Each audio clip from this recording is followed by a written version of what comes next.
Welcome to the Learning Pines YouTube. We hope this video helps. You begin by confirming compatibility. Check Mac OS for screen sharing or remote management and make sure Windows has Microsoft Remote Desktop. Once done, enable screen sharing in System Settings or Remote Management for administrative control. This exposes VNC or Apple Remote Protocol.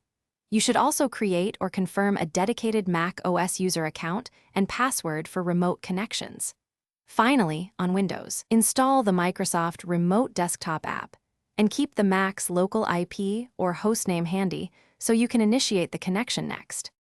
Now configure network access so connections reach the Mac reliably. Assign a static local IP or reserve an address in your router's DHCP to avoid changing targets. Make sure Mac OS Firewall allows screen sharing or remote management and allow the specific port, typically 5900 for VNC.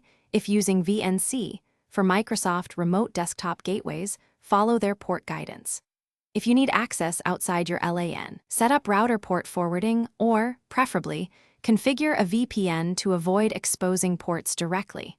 Test connectivity with a local ping. Finally, add the Mac as a new PC in Microsoft Remote Desktop on Windows using the Mac's IP or hostname and the Mac OS account credentials.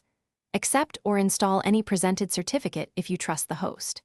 Connect locally first to validate display, input, and sound options, then switch to your VPN or external address to confirm remote access. If things go wrong, check firewall rules, confirm port forwarding or VPN status, verify credentials, and restart screen sharing. Often toggling remote management off and on resolves stuck permissions or service issues. Thanks for watching. Consider subscribing if we helped you.